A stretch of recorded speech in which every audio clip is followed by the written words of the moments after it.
For nearly 2 decades, you've turned to Illegal Curve Hockey as your destination for the latest news, audio, and analysis regarding the Winnipeg Jets, Manitoba Moose, and all things hockey in Manitoba.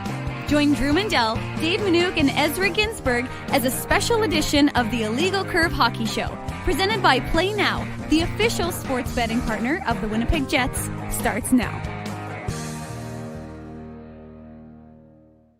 Good afternoon, Winnipeg. Good afternoon, Manitoba. For all those joining us live this afternoon here at Cityplace, as well as on all of our social media platforms, we say good afternoon, universe, and welcome to a special edition of the Illegal Curve Hockey Show, getting you set for the Winnipeg Jets and the Montreal Canadiens puck drop, an early puck drop. For those who don't know, 6 hours from now, 6 p.m. Central Time, here in downtown Winnipeg. You know that Cityplace is going to be hopping from now all the way through the end of tonight's contest, getting you ready, getting you set. This is your destination for everything to do with the Winnipeg Jets and the Montreal Canadiens. I've seen a number of people wearing Habs jerseys walking around downtown, so you know it's always exciting. There's always a little bit of more of a buzz in the air when an original 6 team comes to town, like they're going to be doing against the Jets later on tonight.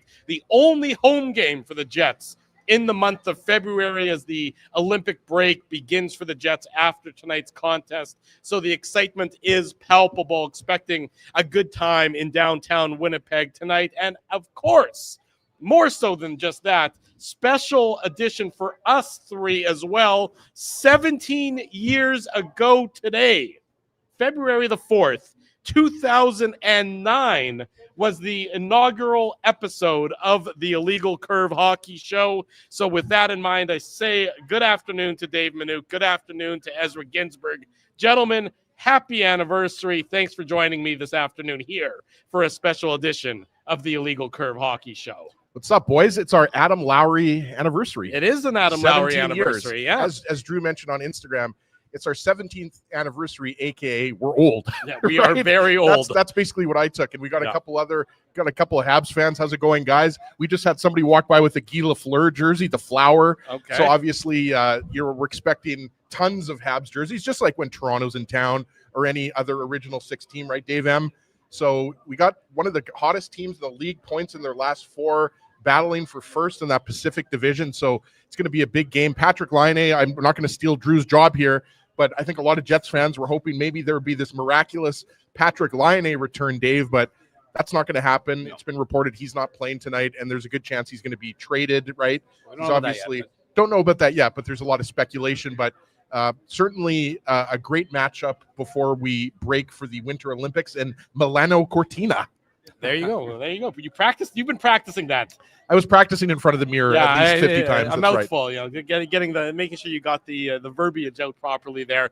Dave, good afternoon to you, sir. Happy anniversary, as I extended to Mr. Ginsburg as well. We have a cake, which we will show off a little bit later on in the broadcast. My wife, nice enough to make us a cake. Very fancy looking cake. Yeah, she made a good cake. Looks like it's a couple of layers. It's a layered cake. It's not a pavlova. After the conversation that we had on Saturday morning, we're still not sure what a pavlova is or if it actually exists. Anybody knows, it's you. Yeah, thank you. I'll pretend that wasn't an insult, but I'll move forward with it anyways. Should be a fun one tonight. Anytime it's an original 6 matchup in downtown Winnipeg, there's a little extra buzz, a little extra jump. The Jets coming off a pretty decent road trip. Yeah, still a long uphill climb to go. But, at the very least, it should be an entertaining contest. The only home game this month of February. Drew, I thought for the 17th anniversary of the Illegal Curve show that you might be playing the original audio or something like that. I have it. Okay, because I was going to say, I've got it too right here. I was going to play it tonight on the post-game show. Okay, because it's a day-long celebration. It's not a show-specific celebration. Okay, that's fine. I just thought it was so funny listening to your intro. It's cringeworthy. It is a little. Say hello to the nice people. Yes.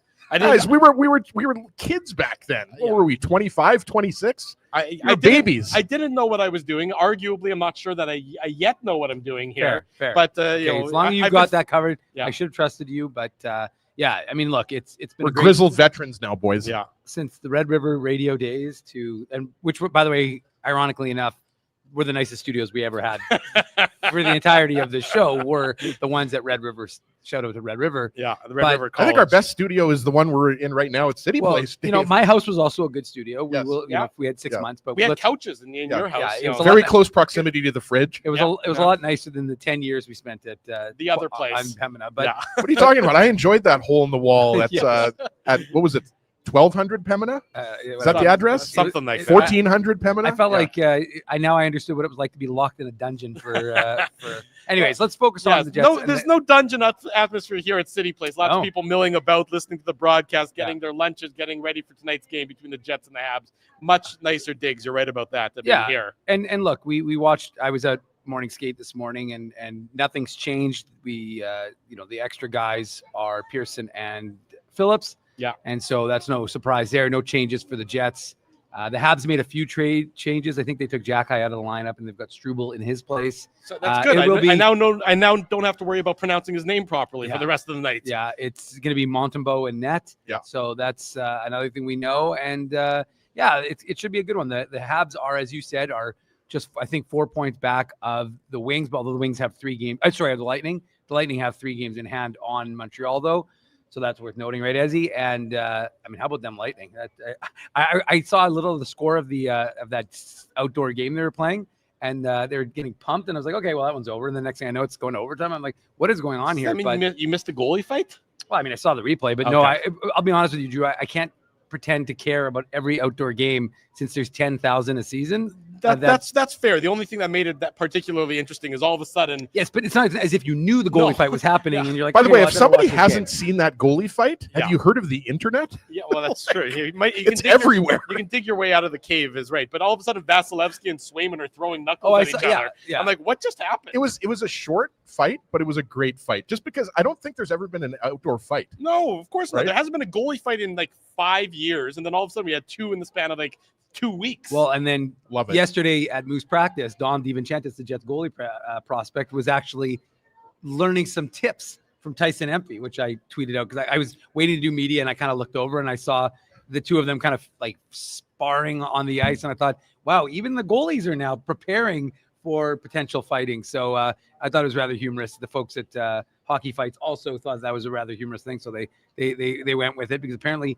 in Anaheim, one of their goaltenders was also somewhat sparring with one of his teammates, just kind of in a learning to do it sort of thing. I thought, is this becoming a new thing? I guess players might be getting bored. Maybe they're bored. Maybe they're ornery. It's a long season. They want to do things to liven it up a little bit. You might as well start dropping the gloves and taking matters into your own hands if you don't like people crashing against your crease. It was very entertaining. I just think Vasilevsky's a monster. Well, he's huge. And Swayman kind of had the Swayman's not short. Like he's probably 6'2", 6'3", but Vasilevsky's 6'7". He's big. He's a big boy. Yeah, and you know what? Honestly, I think he was looking to give. The Lightning were getting absolutely shellacked at that point. Was it like 5-1? I think it was 5-1 when the fight happened. Maybe it was 4-1 when the fight happened. So they were getting beat down on home ice in their home stadium game and everything else. Yeah, I think he was looking to spark his team. Absolutely, and it worked. And it worked. They came back and won the game. The only negative about that win for the Lightning was they lost Anthony Cirelli. Right, that's unfortunate. Sure, I didn't watch the game, so not for Sam Bennett. It wasn't. Well, and I'm not sure we're going to touch on that. Well, but let's talk about it right now. I mean, this is the last game before the Olympics, so really, Mark Scheifele's opportunity. Well, he still has one. Braden Point's still not certain. Right. So they retroactively, the Lightning did. They retroactively put Braden Point on LTIR, going back to, I think it would be mid-January or whatever it was, even maybe before that, maybe even whenever he got injured. I have to look back. So it was about 3 weeks ago. Yeah. So it might have been even early January. He's the question mark. I mean, that's the last sort of gasp, unless a player gets injured between either today or tomorrow before the NHL breaks. That's the last gasp for Mark Scheifele. I'm not surprised that Sam Bennett got the call before Scheifele did, especially in a role where you're replacing a guy like Anthony Cirelli. Right. Bennett can kill penalties. Yeah. He's obviously a great defensive forward. We know what he can do offensively, right? So there's no surprise because we thought Sam Bennett was going to be on the original roster. We were shocked when he was on the Four Nations team, right? So there's no surprise that Bennett was picked. It's just unfortunate for number 55, Mark Scheifele, because we know that he's kind of one of the next in line players, right, guys? And you have to think that it's, I would say, again, there's some other good players, like Connor Bedard is in the mix. You'd have to think it's between Zach Hyman and Mark Scheifele, right? And I realize that, some people think, don't forget about Seth Jarvis. I was going to say the fact that the people aren't talking, and Seth Jarvis is in the mix too. It's hard to make his team. Did he have 2 goals yesterday for Carolina? He did 20. He's up to 25 on the season, and he's missed significant time. Yeah. To me, the fact that Seth Jarvis isn't being talked about more, especially because he was on the Four Nations team. Yeah. It is, to me, a surprise is that because Seth Jarvis, of course, Winnipeg kid, was on the team for, he was on Team Canada. He missed time this year because of the injury, but the fact that it was almost like people seem to make it that it was a foregone conclusion that he wasn't going to be on the team was always peculiar to me, because what did he do wrong since the Four Nations to now? That's obvious. That's all of a sudden precluded him from being on this Team Canada. I think being you awesome. touched on it. Yeah, I think being awesome. And by the way, that's no slight I didn't mention Seth Jarvis. Obviously, big fan of the Winnipegger. I think Scheifele and Hyman, to me, Dave, at least they're at the top of the list if Point can't go. Yeah. But I think Jarvis is in there, Connor Bedard's in there. But I think, Drew, the only thing that would preclude him is being injured, right? That's the only thing I could think of. But I mean, he is coming off the injury. It's something we always talk about. Canada could easily ice 2 Olympic teams. Yep. When you think about it, Connor Bedard is one of the most talented players in the league, and he's not on Team Canada, right? Him alone, kind of that just shows you to me, and Mark Scheifele and Zach Hyman and there's a laundry list. Aaron Ekblad and Brandon Mont. I could go on and on and on and on. Just going back to the goaltending matchup, that's a big mismatch as far as I'm concerned for the Montreal Canadiens. It's an advantage for the Jets, is what I mean. Well, the Habs Montembeault has struggled. Jakub Dobeš has actually been really good lately. He's got wins over Colorado, Vegas. I'm forgetting somebody else in there. His numbers have been really good. He's been putting up 940, 930 save percentages. So Dobeš has actually emerged as the number 1 goaltender this year. He was struggling earlier in the season, but Dave Montembeault, speaking of the Four Nations tournament, Montembeault was a goalie in that tournament, and this year, it's been tough to watch. He's really been struggling this year. And so that's a mismatch as far as I'm concerned for the Jets. The Habs Jets' favor. The Habs goaltending has been an issue all season long. I mean, the Montreal Canadiens are a team that scores a ton and gives up an absolute ton as well. That is what they are. They do not play a boring style. This is not going to be. This will be a fun game. It's the youngest team in the league versus the oldest team in the league. Right. And they have speed and high-end skill, and they play a chaotic brand of hockey that is visually appealing from the fans' perspective. It's appealing in terms of where they are in the standings and their success this year. Is it sustainable on a long-term basis? Is it sustainable come playoff time? Separate issue entirely. I'm not sure that it totally is, but guess what? We're a number of games away from Montreal having to worry about that, and they're in a playoff position and the Jets aren't. But this will not be a game where it will be a defensive struggle by any stretch of the imagination. In fact, the challenge for the Jets is going to be, one, how do they handle the Montreal speed? Because the Jets have struggled significantly this season against fast teams, because no one would ever say that the Jets themselves are a fast team. And two, how do they keep their defensive structure and not get broken down by the Montreal Canadiens? That, to me, is the key matchup of tonight's game, is that can the Jets outstructure Montreal into success? And I'm not entirely certain that the answer is yes to that. This Habs team is good. I didn't think they were going to necessarily be this good this year, but Noah Dobson, that has helped a lot. The defense is a little bit top heavy. It's kind of similar to the way the Jets were a few years back. And Caden Gooley, we should mention, is back. He missed, I think, 38 or 39 games. Good defenseman from Saskatchewan. So he missed half of the season, right? Yeah. He's back in the lineup, but it's been between Jekai and Gooley, and they've had a few players kind of like Mike Matheson's there. Obviously, they're led by Lane Hudson. I mentioned Noah Dobson. So it's a pretty talented group of defensemen. But you're right, Drew. That's been the thing with the Habs. There's been a lot of 4-3, 5-4 games going both ways for the Habs.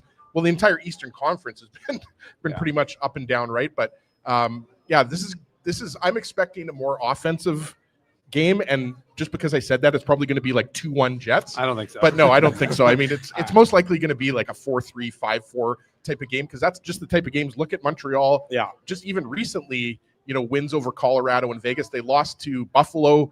I forget if it was an overtime, but it was a 4-3 game. No, they lost to Minnesota just recently. Pardon me, Minnesota, Dave, is what I meant to say. Yeah. Buffalo and Minnesota, they're pretty close. Right? Yeah. Basically, they're interchangeable. That's right, Ezzy.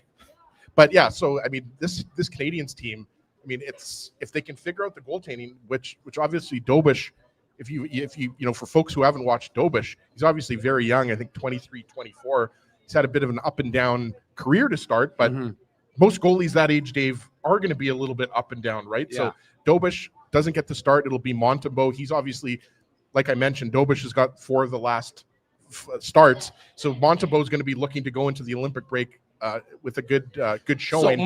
So to your point about Montembeault, about how poor of a season that it's been in Montreal goaltending-wise, keep in mind they also just fired their goaltending coach last week. Oh, did they? I didn't know that. Yeah, they fired their goaltending coach. Montembeault this year, 22 games played, 20 starts. He's got a 9-8-2 record, .868 save percentage, and a goals against average of almost 3.5. I mean, these are not certainly not Vezina caliber numbers by any stretch of the imagination, Dave, but it just goes to show you that Montreal has been able to outscore their goaltending issues. Right. That is really where they have been this year. Is, again, when the game tightens up, when the game gets, more difficult, as it tends to do as you get closer to March and April and everything else, will they be able to do so? I don't know. But the Jets have not been able to really.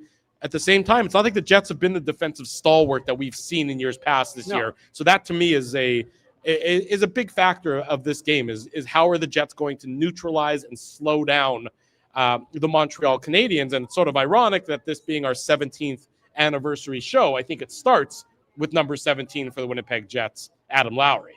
Yeah, that's a fair way of looking at it, Drew. I mean, this is a team that's going to have to get back and offset the speed that the Montreal Canadiens has. Yeah. Not something that's, very good for a team that is not exactly fleet of foot.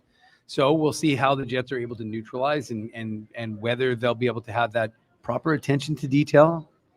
I'll drink. Please drink your coffee. No. So I just think it's going to be a challenge. But Josh Morrissey, when we spoke to him after morning skate, said they don't have the luxury, as we talked about on this show, months back, it feels like, but some time ago, they don't have the luxury of giving up 2 points or 1 point. They have to win. And we know the numbers are against them, but until that number says 0%, these guys are never going to stop trying. So that's the focus. The focus is on not giving up points easily and not giving up goals easily, obviously leads to that, right, Ezzy? So they'll know that they're going to be in for a big challenge because Montreal is, as we touched on, is the third place team right now. Just 2 back of Detroit and 4 back of Tampa. Yeah. So these points are important for them too. And while they're well above the playoff line in terms of the wild card, I believe, ultimately 7 points up on the Columbus Blue Jackets, right. And who, by the way, have won 6 in a row or something like that. Rick Bowness is a miracle worker. Yeah. They've won. They're 9-1 in their last 10. Way to go, Bones! They've won 6 in a row. I mean, when they hired him, and we're going to digress for a second. When they hired him, he said that they hired him to say, to come in and try and resuscitate the season. Yeah, I was skeptical, but it's just amazing again. We know how beloved Rick Bones is by the players that Rick Bowness, sorry. How beloved he is by the players that he coaches. And you're seeing him, how effective he is as a coach. Never mind how beloved he is as a person. Yeah. How effective he is as a coach. You're seeing that right now on his play. Yeah, you love to see it, right? Like regardless if you're a Blue Jackets fan, guys. Like I don't know. I personally person has good things happen to them is a good story. Exactly. Bad person has bad things happen to them. That's the story of Illegal Curve. Is what that is. 17 years of bad things, but I think you're right. But ultimately, this is getting back to Montreal. Yeah, this is a team that the Jets have to. Again, the Jets are not the Jets are facing their backup, right? Like it's not a function of the Jets are the top team and Montreal's the top team and battle of 2 top teams. I mean, the Jets aren't really facing the best anymore. They've been facing a lot of backups of late, so that's kind of the story of the Jets' lives right now, is that you're a team that is not seen as an upper echelon team. And it's with good reason. Now they've been playing better of late. Let's give them the credit. After the long losing streak, they know that they've been, like we said, they had a better road trip. They've been average since they were 2-1-1 on the road. They were 2-1-1 on the road, which is, again, I mean, one of the things we talked about when we previewed before the Olympics. I mean, it's funny how it seems like it was just yesterday. We were talking about leading up to the Olympic break, and now we're at the Olympic break. And what did we say the record needed to be over the course of that timeline, right, Drew? It was about 10 games or something like that? I don't even think it was that many. I think it was. I want to say it was like 8 or 9. Yeah. And we essentially said, I think we said something like the Jets could afford to probably go 6-1-1. I think it was 6-1-1 or something like that, or something of that nature. And now we know that they haven't obviously done that, but the fact is that they've had a decent little run.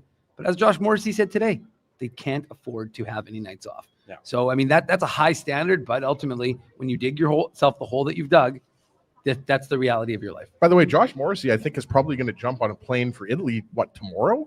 I think in a day or two, yeah. Yeah, like because there's still NHL games tomorrow, if I'm not mistaken. I don't know. I have no I don't idea. think today is the end of the season, the end of the schedule. I should, The trade freeze is the trade freeze that supposedly is the mini trade deadline that was supposed to be happening. Well, so far that's been a big bust, and that's an hour and 40 minutes from now. There are games tomorrow as well, so I Okay. think everybody's probably leaving. I would imagine in 2 days. Yeah. Friday is when they're heading over. Thursday Apparently, the women's Olympics. the women are there. Yeah, they're already Because starting. the game starts on. Yeah. I think Team Canada plays their first game on Friday, I believe, against Yeah. Finland. Well, the opening ceremonies are on Friday. Yeah, but they have. So I'm not saying what you're saying is not. I know Yeah. that the opening ceremonies are Friday. There are events that started today, I believe. The first Mhm. of there are some Olympic events that start before the actual. What is it? opening The ceremony. skeet shoot? These are not. You're a sports. big skeet shoot guy, Drew. But I'm big in biathlon. I'm big in the biathlon Isn't community. that Summer Olympics? No, biathlon is cross country skiing I have no and, idea. and target shooting. Is that what it is? Yeah. I don't pay attention to that. Drew I'm not up to date Drew with actually biathlon. practices. He has pictures of me and you, and he actually just picks us off. Yeah, but they use they use rifles. I use eggs just to make sure that I get extra splatter on enough. it. But yeah, there are events that of course start before that. But to your point, there is a trade freeze or a roster freeze at 2:00 this afternoon. I guess it's not roster. It's freeze. not a roster It's freeze. A trade freeze. And to that point, yes. Sorry, Dave. Before you Sure. continue, how amazing would that be if, for the second time, Patrick Laine was traded while we were live on it? it's happened before. Sarah Lesky. I did talk to Sarah today, but she's not on Look air. at you, dropping names, Sarah Well, Lesky she over said, here. She said, and I quote, "Hope you have a good show." Which That's is very nice which of is her. Very nice of her. And everybody was congratulating us on 17 years of a legal curve, so that was rather nice. But no, what I was going to say to the idea of it being a trade freeze and not a roster freeze, Yes. is I did ask head coach Scott O'Neill today after morning skate if their plan is to send Elias Salamonson and Isaac Phillips down to the Moose once they play their final game. And well, it's funny. He basically said, what did he say? He said something like, "Yeah, well, we'll talk about that, but we don't want them to sit." So Read between the lines is what you're saying. it was even more overt than that, and you can listen to it on our YouTube channel. I've got all the media availability from today already. There up. are particular details, and I can pull them up. I don't have them offhand, but if you've played so many games in the last 6 weeks, you're not eligible to go down. Like Calvin Pickard, for example, is not, even though he cleared waivers. Yes. is not going to. He's going to get the 3-week break. That's right. So there are restrictions. You can't just send guys who have been playing with you all season long. Yeah. That might be. It's more for guys literally like Phillips and Salamonson who are Tweener. up. Well, no, I mean, who are up Phillips, on yeah. are up on spot duty right now while Right. guys are injured, and we're with the Moose for the majority and are going to go back down. It's kind of sorry, Isaac. Completely random note, but my daughter was like, "Why isn't Phillips playing anymore?" Like, I'm like, he only played one game, but I guess she really likes two. So Yeah. my daughter really likes Isaac Phillips, I guess. But I was trying to tell her that he's more of a depth defenseman. But just continuing. Shout out to How'd that conversation shout go? out to the youngster wearing the PK Subban jersey. By the way, you gotta love that. Everywhere you look, there's people wearing Habs jerseys and Jets jerseys. That's what happens when it's an original 6 game. There's a buzz in the air. There's an extra sort of excitement. You don't only see Montreal come through town once a year, barring a Stanley Cup final, of course. And you remember we were at our friends at Boston Pizza the last time the Jets and the Habs played each other. That was in Montreal. That game went to, if I recall correctly, a shootout. Yes, and that's when we had the loser point chant going. That's right. That's because the Jets got a loser point for the first time in. That's right. Almost have been the whole season. Yeah. And Eric Comrie was the goalie for the Jets, if I recall correctly. Yes. In that game. It will be Hellebuck tonight. It'll be Hellebuck tonight. So this is the first game that Hellebuck has faced the Montreal Canadiens. And that was actually a very entertaining contest because Montreal, as we've said from the get-go here this afternoon on the special edition of the Illegal Curve Hockey Show,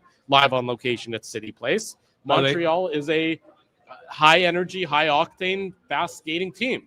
Yes, what am I?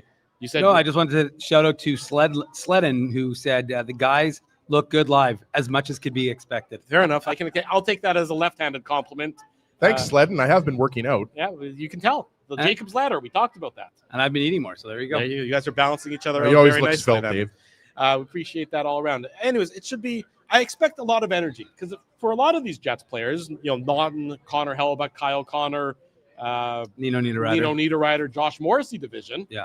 This is their last game for 3 weeks. They don't come back What they play? They come back, I think, 3 weeks from today, the 25th. They'll skate for about a week before. Right. And it's the last home. It's the only home game of the month of February. And then they go out on the road. They go out to Vancouver and Anaheim, I think, for a couple away games. So I mean, there should be a good buzz. There should be some excitement. The Jets, I think, are feeling pretty good about themselves, given that, the game against Dallas, they went toe-to-toe against one of the best in the NHL and arguably outplayed the Dallas Stars in that game, or certainly in that game, lost in overtime. The road trip was a decent road trip. You saw at least signs of a good amount, a quality. They had of play. life. They were fighting. Yeah. Like you said, Drew, this team has not quit. They have not. I don't think anybody expected the Jets to quit. No. Like we didn't. Like I realize there's a percentage of the Jets fan base, Jets fandom, the tank nation, or the what are we calling it? Ethical tank. The ethical tank. Ethical tank. I still don't like that term, but I think it's funny though. It is funny. It's funny. It's better than just tank. Yeah. We've already kind of dismissed that. The Jets are not tanking. They've got too many good veteran players. There's something endearing about calling it an ethical tank. Absolutely. Yeah. So Drew's absolutely right. I mean, the Jets could have easily been undefeated on that road trip if you think about it, right? Maybe not the Tampa game. The Tampa game, maybe not. Yeah, well, it fell apart. I mean, but certainly they could have been 3-1, right? For sure. So, yeah, the game against Dallas was really impressive. Like we said, they always have 1-goal games against Dallas. Yeah. If I can just, I've got my line combinations up here, and I need to mention this line because obviously the Suzuki Caulfield Dock line is the line that I'm going to be curious to see who Scott Arniel matches up against that line. Right. Kirby Dock, who we've talked about back in the day when he was a top draft pick. I think that was the 2018 draft. Well, Dave? remember Kirby Dock was going to be the big return from when the Jets were going to trade Pierre-Luc Dubois to Montreal. Yeah, he's been a lot better because the thing with Kirby Dock is the Habs. Timmy will know this. The Habs kind of envisioned him 3 or 4 years ago as a second line center, right? And he hasn't kind of worked out as a second line center.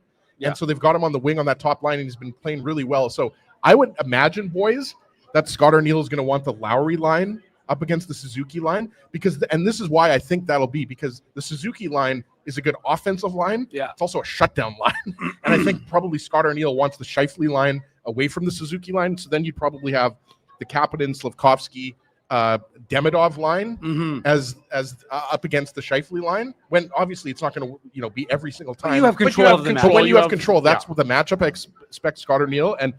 And another line I wanted to mention, I know this isn't Habs Lunch, it's a Jets preview show, but I'm going to be also curious about that fourth line because I was reading Eric Engels of Sportsnet. He was talking about the Deneau, Josh Anderson, Brendan Gallagher line. It's a veteran line Veteran line, but guys that have been more top six guys, Anderson and Gallagher, and even Deneau used to be a second line center for the Habs. And so I'm going to see how the Jets' fourth line, the Morgan Barron line, is going to match up against that line. This Habs team, to Drew's point, is deep. And honestly, I mean, the way they've been performing, I think the Jets almost have to look at the Niederreiter, Nemesnikov, Taves line as their fourth line as opposed to the Kopke. Wait, is it not? Well, you know what? I mean, not in most people's minds, but you look at both of those, if you consider it the fourth line.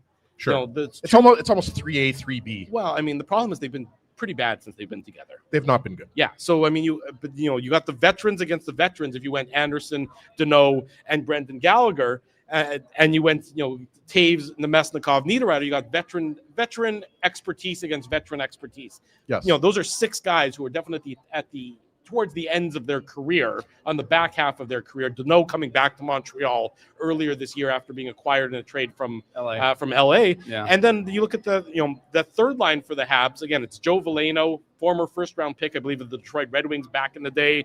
Jake Evans, who, of course, we all remember from the playoff series with Scheifele, the body check on Jake Evans. Zach Bolduc, a guy they got from St. Louis. In the I like that offseason. Bolduc. He's a good player. He's a physical guy. I like guy. a lot of these players. Another guy, I mentioned another guy earlier. A lot of people don't know about this Oliver Kapanen. He's a rookie. He's got 17 goals. I think he scored, if I recall correctly, scored in that game back between the Jets and the Habs back in Montreal. I mean, I remember we were sitting at Boston Pizza and we had a conversation about Oliver Kapanen, trying to figure out if he's related to Sammy Kapanen, who he's related to. We had that. We did have a cat. I think it's a second cousin. No, I'm just kidding. Well, I think you're not wrong, actually. I think we sort of delved a little bit deep. I don't think it's Sammy's kid, though, right? No, it's not his kid. I think it was a relative, but it wasn't a kid. But we went, because he jumped out off the screen at us when we were watching that game, and we're like, okay, we need to find out more about this player, young guy performing well for the Montreal Canadiens. Yeah. That's sort of been their story. That's the story of the Montreal Canadiens. Well, young players performing well. Well, and all the talk prior to the season was Demidov, right? He's having a decent year, 12 goals, but Kapanen with 17 goals. Like, that to me is the genius of what Kent Hughes and Jeff Gordon have done in Montreal, is they've mixed in their young players. They've supplemented them with some veteran players. The Noah Dobson trade, I thought, was a genius trade for Montreal. Sure. Like, that's exactly what they needed. And like I said before, the only kind of, weakness on this team would be the goaltending. But Dobish has shown that he's had flashes of being the guy. Like, he is the guy, even though Montembeault is starting tonight. So I think that the Habs have done the rebuild the right way, and they're in a great position to succeed for years to come, Dave. Like, you look at this team, like Suzuki, Caulfield, Slafkovsky, Demidov, Hudson. Like, these are all guys that they're not even in their prime yet. Yeah. Right. So they're a good team. It's going to be a big test for the Jets tonight. Not saying that the Jets can't win, but a lot of respect for the way this Habs team is constructed. No question about it. We'll take our only break during this special edition of the Illegal Curve Hockey Show. We're live on Dave location. was unimpressed by my last point. Dave was kind of like, yeah. I liked it. It was a good point. He's usually pretty. I was already waiting. I was already in I was break mode. expecting I'm not Dave gonna to lie. come in and be like, yeah, No, well, I Canadians team. But the problem and then is, Dave was just like, go to break. well, I could sense Drew was ready for break. This is part of the thing of being together for 17 years. We have You muscle don't memory. you don't like to be a break disruptor. That's right. I'm not a break. Well, unless I try and break in the Manuk Moose minute. But, Yeah. but right now we're not doing that. So let's roll. We'll do that later tonight on the Illegal Curve post-game show. In the meantime, much more of this special edition of the Illegal Curve Hockey Show set to come. We're live here at Cityplace. Drew Mandel, Dave Manuk, Ezra Ginsburg celebrating 17 years of the Illegal Curve Hockey Show. I want to thank you for not betting with Play Now and choosing our illegal gambling site instead. Because we couldn't afford things like this without your money. So much of your money. Now you might have questions like, Do our profits benefit your community? No. or bet with Play Now, Manitoba's local legal and secure gambling site. Dining, entertainment, parking, and convenience, all in one spot. Cityplace is located in the heart of downtown Winnipeg, attached to the Canada Life Centre. Whether you're working, living, or out for a night in the downtown, make Cityplace your go-to destination before or after the fun finds you. Lunchtime, game time, anytime. Visit Cityplace at 333 St. Mary Avenue, next to Canada Life Centre. Boys, I've made an important life decision, and I need your support. Oh, boy. I've decided to get a grill. You mean a barbecue grill for cooking? Like, that's not an important life decision, Ezzy. No. A grill for my teeth. A grill for your teeth? Do I even want to know why you're doing this? It's simple, really. Every time I go to Holt Dental, I get treated so very well by Dr. John and his team that I need to keep finding additional reasons to go back. I rely on Holt Dental for all of my dental needs, and they do it all, from regular cleanings to cosmetic dentistry. Plus, they have free parking at their front door, and you know how much I love my convenient parking. For all your dental needs, Illegal Curve recommends Holt Dental, conveniently located on Taylor Avenue near Grant Park Mall. For more information, visit them online at holtdental.ca. For over 40 years, Rumors Restaurant and Comedy Club has been Winnipeg's home for stand-up comedy. Renowned in the comedy world as a must-play venue, Rumors has recently been named Canada's top comedy club and a top 5 comedy club in North America. From birthday parties to date nights to fundraisers, wedding socials, and everything in between, Rumors is your destination for the best live entertainment Winnipeg has to offer. For information on upcoming shows, Rumors' incredible promotions, and to purchase show tickets, visit rumorscomedyclub.com. This January, it's Pasta Tuesday every day at Boston Pizza. Our pastas start at just $11.99 all month long. Create your own or go gourmet for a little extra. Plus, the deal continues every Tuesday all year. Hungry for saucy savings? Hungry for BP.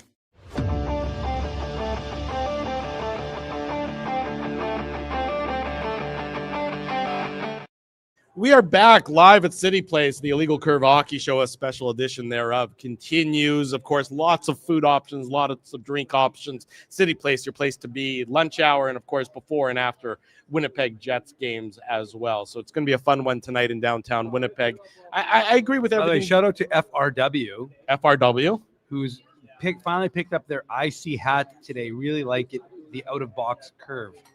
I saw that. Yes, on our social medias. It's a sharp hat. Anyway you cut it, it is a sharp, good-looking hat. All of the merch. You're sporting new merch. Oh, this latest round of merchandise is pretty. As Drew likes to do, chef's kiss. Yeah, it is. Do I like to do that? Really? You do chef's kiss. Okay, I don't know how often I do. Drew's wearing some old merch. I thought I'd go old school. So that's okay. So that the three of us didn't match wearing the exact same thing. I'm wearing a zip up. A zip up, no hood. As he's wearing the hoodie, that's the one that gets the most. Oh man, people love this. Yeah, people like it. Timmy is also wearing the same one as Ezzy, except he's wearing it in blue. There you go. We're looking sharp. That's basically what it boils down to. Good-looking crew, good-looking crowd, good-looking game. I didn't say that. Okay, well, good-looking merch. Three good-looking men. I'm trying to pump our tires, Dave. Hot guy alert. Yeah. The Jets, again, to me, this is about how do you slow down the Montreal Canadiens? They have so much. You talked about the young talent before the break.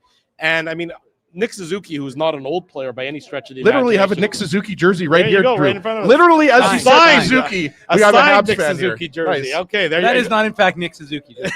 Are you going to Italy as well? Are you going to the Olympics too? Because Suzuki's going to the Olympics. Are you paying for it? Yeah. He's on this team, Suzuki's a veteran.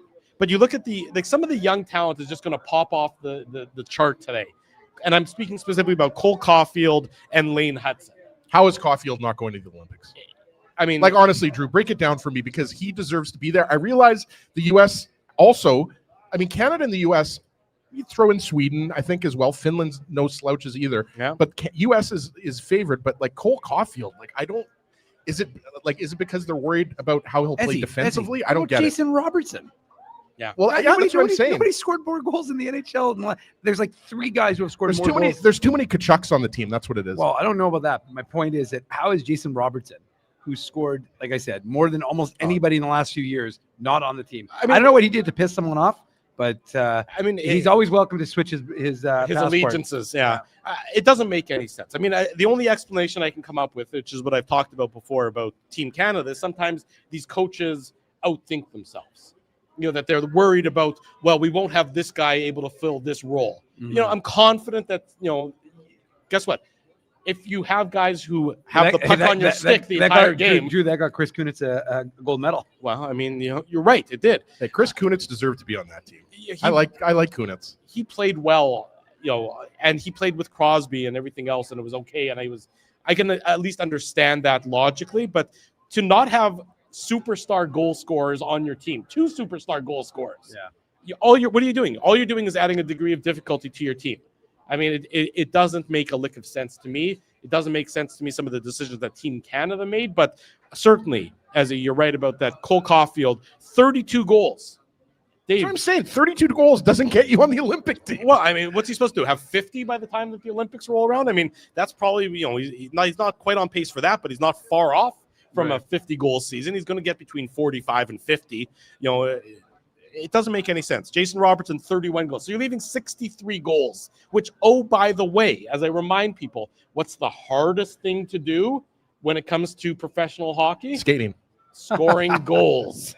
I know. I ask a rhetorical question. I get an answer that I deserve from you in that case. No, but you're absolutely right.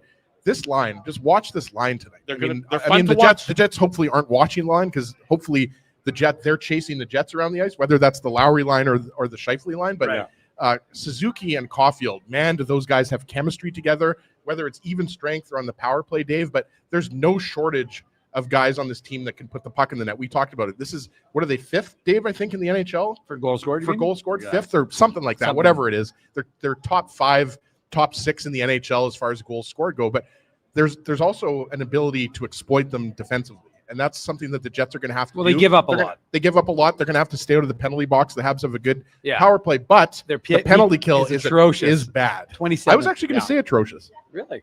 Yeah, no. Big word, Ezzy. Three syllables. Yeah, yes. It is an area. Now, it's not as if the Jets are going to counter with one of the hottest power plays in the NHL. But they did score. Yeah. No, I'm saying again, Yes. They got the monkey off their back. That was huge for them against Dallas. for sure. No, there's no question about it. And it was huge for the player who scored, right? Because Perfetti, you could actually see it. And again, not now while we're live, but after the fact, you can always go and listen to or watch all the media availabilities, which are available on our YouTube channel. But I will say that you can really sense that Perfetti, he himself said that he's turned the corner since Christmas, that, he was tentative and that he wasn't going for hits or to absorb a hit. And it was keeping him out of the flow of games because he just was scared. He didn't use the word scared, but I think he said nervous in terms of doing damage to the ankle, because the ankle sometimes said it would feel great. Sometimes it didn't feel great. Right. So from his perspective, and it's one thing we've said, again, we don't make excuses, but it's just what we're watching. And when you're watching it, you think to yourself, okay, well, here's a guy who's not playing into his normal capabilities. And now you see a guy who's thinking less and just doing more. And he's getting rewarded by scoring in consecutive games. He's putting up more points. Mm-hmm. He's being productive. And like we said, getting a goal on the power play against a very good Dallas team. That's also a big thing for him. And it's a good thing for the Jets power play. I mean, you're right. He does seem like he's playing a more instinctual game rather than sort of trying to think his way, having to sort of plan it out ahead of time. He's now just sort of letting the game, it's becoming, again, natural to him. Right. Which, when your mind is on something, a part of your body that it's sore or injured or damaged, and, that is infiltrating your thoughts. It's hard to play at the highest level that you need to play to be successful at. I mean, that's why I don't fully, I know there's a lot of people who are willing to throw the baby out with the bathwater, what's the purpose? Is there a worse saying, by the way? Like, let's not have sayings where babies are thrown out with anything. I'm okay with it. Really? I don't think anybody's taking it literally. I'm pretty sure everyone. No, I know it's an idiom. Yeah, it's an idiom. Yeah. Well, I'm an idiot, Drew, so I should probably. I was hoping you were going to jump on that. I was setting you up for it, and I was hoping you were going to jump on it. No, but I mean, like the reality is that the player has no value, right? So the fact is that you're essentially stuck with this player because I don't mean that in a negative way. I'm just saying that's just your reality of your situation. You're not selling him high, so you're certainly not going to get rid of him because you're not getting anything back that's going to be of value. So right. For better or worse, and for the Jets' perspective, you have to rehabilitate his value. Yeah, well, and you also have to, again, this is the whole idea, right? Because we are of the opinion that you're going to take more of a wait and see, make next year another evaluation year for him, mm-hmm. and then you'll decide whether he's part of your future or not. But I think Perfetti, first of all, the fact that Perfetti is playing good is just not just good for right now for the Jets. It's good for him personally, who's in a contract year. Yeah. And it's good for them going forward. And I think the fact that Velarde has clicked so much with Perfetti. Yeah. And obviously, guys, we don't know how long this is going to continue. Velarde could always, go up to the top line. Yep. But the fact is, for right now, the chemistry that they've had between them, it bodes well, not just for the remaining, what do we have, 27 games left, 28 games left, but it bodes well for the future. So you do the math. Because I think that's going to be a discussion that we're going to be talking about, right? Like, do the Jets have to go out and acquire another top-line winger? Because now Velarde has kind of established himself on that second line with Perfetti, right? Like, it's something that I think it has been a very positive development, because all of that talk, especially during that 11-game losing streak, was secondary scoring. Well, Perfetti is starting to put the puck in the net, even though he's really part of the primary scoring. Yeah, I was going to say that you need a top six guy to be part of your primary scoring crew. But your point, it's never a bad thing when Perfetti's starting to come around. Well, I mean, again, the Jets need to. There's so many holes on this roster, and that these are holes that likely won't be solved this season at this point in time. You have 75 minutes, 76 minutes until there's the first of the two trade deadlines, if you will, and then the second trade deadline coming up in March after the Olympics. Come on, Patrick Laine trade. Come on. It happened back in 2021, Drew. It could happen again. In the next 76 minutes, I don't think it's going to happen. Or the next 16 minutes. He was on the ice here in Winnipeg, if that means anything. It doesn't mean anything, I don't think. But, I mean, I understand it's but the point is the Jets need someone's going to acquire him, by the way. Like, I realize that he's a Band-Aid and he's always injured, but man, you acquire him, you maybe put him on your third line, you put him on your power play. I mean, I don't know. I think there's going to be interest in Laine, I think, if the price is right, obviously. I mean, I don't know that there's as much interest in them as you think that there is. I mean, nobody's seen him perform at a, would there have to be salary retention though? I would think so. I mean, who's paying that amount for? What's he getting again right now? I mean, I think it's 8, something like that. I was going to say 7 or 8. Yeah, I'm not sure. It's. I mean, I'll double check the exact number right now, but I just don't see a player right now that is. Chaz says Laine for Mangiapane. to Edmonton. Hold on, what just happened? No, it's not actually. He's suggesting he's 8.7. He's at 8.7, and then he's a UFA. Hold on, but who for Mangiapane? Laine. Oh, but there's no way Edmonton can't take on that salary. Well, they'd have to retain. They'd have to retain a lot. Can you imagine adding Patrick Laine to the Oilers power play? Yeah, that'd be insane. Like McDavid is just going around the ice and Laine is just standing there waiting for the slapper. All right, Patrick, we have no expectations of you except for this. Yeah. You're literally going to have to stand in your spot and fire one. I don't care what anybody says. I realize that Laine's career has gone off the tracks a little bit, but I still think that shot is world class. Look what happened when he went to Montreal. Remember how many goals as a rookie? I know. That's what I'm saying. It's insane. So I realize that like the cachet, the Laine cachet is probably dropped. Mm-hmm. It's faded a little bit, but I'm just saying I won't be surprised if Laine gets acquired and goes on to do good things with another team. There you go. Shout out to Patty. Okay, as he's the still all in. The best would be if he walked right past. He's like, thanks, Ez. Like, appreciate that, big guy. Yeah. Look, the Jets, going back to the Cole Perfetti discussion, I mean, we know where the Jets are this season. We know the holes that they need to fill.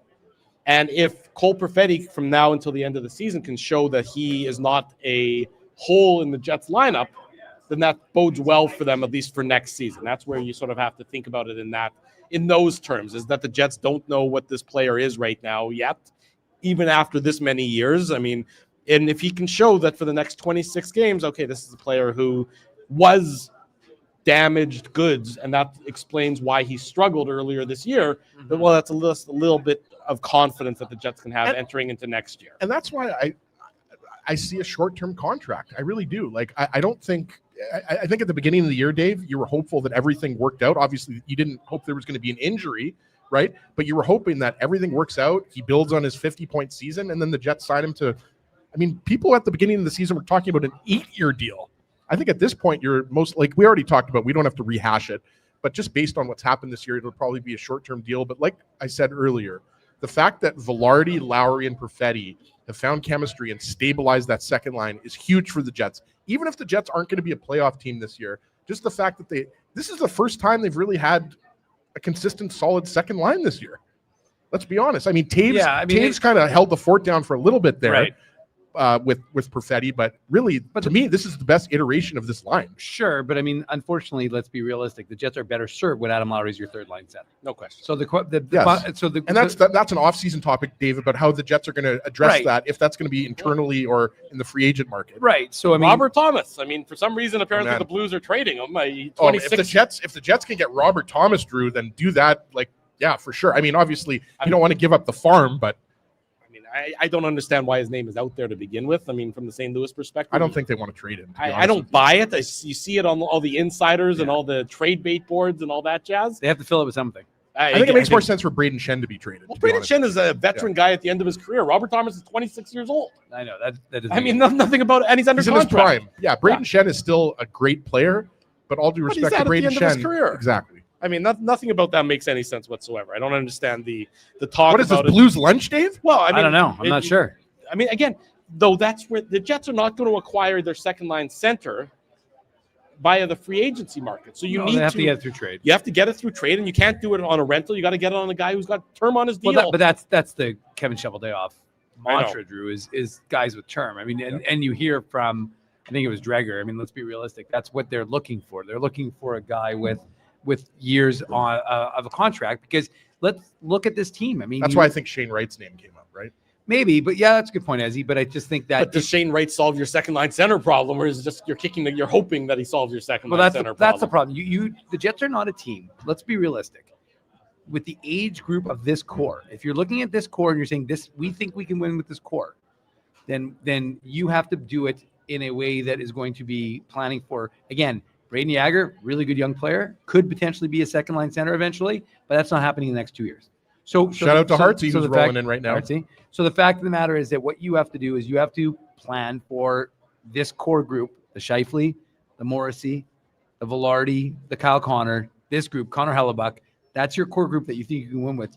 They need a second line center that is going to be able to step in next year and produce offense. Because again, Adam Lowry is your shutdown guy on the third line. Can't be your second line center. It's just not the way it's going to be if you want to be a Stanley Cup team. Yeah, I would agree with that. I think he can be a stopgap, which he is right now. Right.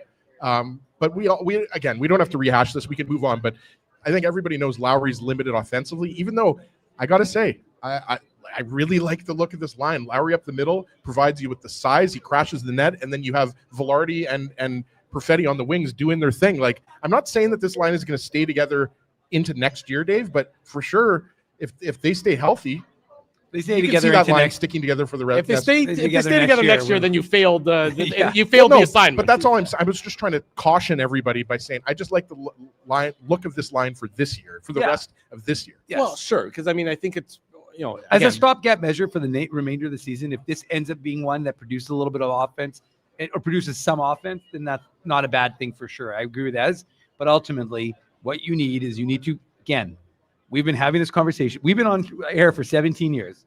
And talking about the second line center. And for about when did Brian Little ultimately retired in 2019? But even in 2017, 2018. I was at that game. It was against the Devils. It was November 5th against the Devils, I think. But anyways, the fact is that going back all those years, guys, like 8-9 years, we've been talking about replacing Brian Little, even when Brian Little was the second line center. So this has been, we thought Jack Roslovic was going to be the center of the future. At least I did, until they moved him to the wing for the final 10 Moose games. I was like, that's curious. Why are they playing him on the wing? You're talking about Edmonton Oilers legend Jack Roslovic? Well, it sounds like I don't know if he hasn't signed an extension, but I think I saw something in Edmonton saying that they're looking to sign him to an extension. So he's proof positive of the old adage that we've been saying on this show for 17 years, that there's no such thing as a bad one-year contract. Well, yeah, for sure. You're giving a guy a chance. Unless it's Gus Nyquist. He didn't have to say that part. Yeah. He didn't have. It's not your money. Gus, sorry. It's not your money, but No, I mean, that's just the truth. But anyways, ultimately, this is this is just, you're right, Ezzy, this is not a topic really for today and previewing the game, but it is something that they're going to have to figure out and address sooner rather than later come the summer. Yeah, it's been a constant struggle for the Jets, and the struggle will continue, and because there's no obvious solution to it, there's no obvious answer to it coming right around the corner. What's Hartsey saying? I don't know what Hartsey's saying. Okay, he's saying we're number one. No, thank you. That's good. Yeah. I always like to hear that. Yeah. In any event, the Jets. He's chatting at Habs. I know he's trying to talk to us, and he's live on air here. Me. This is a professional. He's trying to distract me. He knows better than that. The Jets and the Habs later on tonight in downtown Winnipeg, the final home game before the end of the regular season. Before the end of the Olympic break. Let me ask you guys this. And I saw this on social media earlier today. Do you think there's any Jets players this will be their last game as a Winnipeg Jet before? Before the trade deadline, do you think that there's going to be the players are going to come back and they're going to play more games for the Jets before the deadline, or you think that there's some activity that happens after the freeze is lifted? And good question, Drew. I like it. Yeah, I mean, there's some obvious ones, like Luke Shen would probably be the Logan obvious Stanley, one. All the guys who are pending UFAs. I think the Jets are keeping Logan Stanley. That's my personal opinion. Wait, so you think? Don't beat me up here, guys. I want to make sure I understand. So your thought is that the Jets would not trade him before the next hour, but you're saying they're going to wait till the trade freeze comes up? Nah, I mean. Maybe I'll rephrase the question. You might want to. Your question was: is anyone going to be traded prior to the first game back? Let me rephrase the question. It's a little bit tight. How many games after the trade freeze is lifted do you think that these players are going to still play for the Winnipeg Jets? And there's how many? There's 5 games after we get back? I believe that's the number. I mean, I'll double check on it exactly. Well, I'll jump in here. I think Luke Shen is a prime candidate to be traded. I think players like Tanner Pearson and Gus Nyquist, there's a good chance they'll be traded, Dave. But as far as like Nino Ryder, Vlad Demesnikov. Yeah, I'm not saying for sure, and I'm not saying both. I think they're in play for sure. There are 5 games after the trade, after the Olympic break. 3 on the West Coast. The Jets play 3 out west. One of them's an afternoon game, so that won't be so bad for us. And then 2 at home against the Blackhawks, and then against the Lightning before the trade deadline on Friday, March the 6th. So 5 games. I would say if there's any player, it would be Luke Shen. That would be my answer. So. Sorry, what was the question? How many games? How many of those players? How many? Do you think any Jets are going to be traded a week before the trade deadline when they come back? I mean, or 2 weeks before, whatever it is. Yeah, no, I mean, My answer would be maybe one. But I honestly think it's more of a trade deadline day thing. I think that they'll. I mean, again, like we've talked about. Okay, how about maybe roster management? I mean, we've talked about there's Artemi Panarin. No, I can't hear it. I can't hear it. Don't use that inane term. Artemi Panarin, I don't think has played for the Rangers for the last 3 weeks because they're holding him out for some sort of trade that apparently isn't going to materialize necessarily, at least before 2:00 this afternoon. When does roster management kick in for the Winnipeg Jets? I'll say this. I'll say this much. Going back to Nino Niederreiter and Vlad Nemestikov, Dave. Yeah. Both of those players have 1 year left on their contracts. Yes. Can you recoup the second-round draft pick that you lost with Luke? Well, you didn't lose it. You traded it for Luke. You lost. Well, my question is, you lost. Like Niederreiter and Nemestikov you're saying because they have potentially two playoff seasons ahead of them. I'm not saying they can get a second-round pick, but you got to think that's the same third round, Dave. That's the for same Nemestikov or Niederreiter. But Ezzy, that's the same argument I made about Morgan Barron. That if somebody likes Morgan Barron's game. No. Morgan Barron's untouchable. I love Morgan Barron. Don't touch Barron, Drew. That's the exact same argument I'm making. That if you trade a guy at this deadline, who's under contract, you're giving him 2 years. You get 2 playoff runs. But maybe someone looks at their thing and says, "We hope to just revitalize them enough to get him for 1, but we don't think." I think Barron, by the way, absolutely gets you a second-round pick back.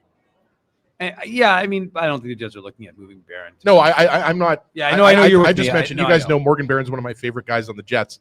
But when you're talking about Niederreiter and Nemestikov, I'm just going to be curious if those guys get traded, what will the return be? Because I would imagine Chevy wants to get some of those draft picks back. Oh, I would imagine he does. I mean, again, that second for. I mean, there's nothing you can do in retrospect, but I mean, you look at what happened, like a second and a fourth for that Luke. I mean.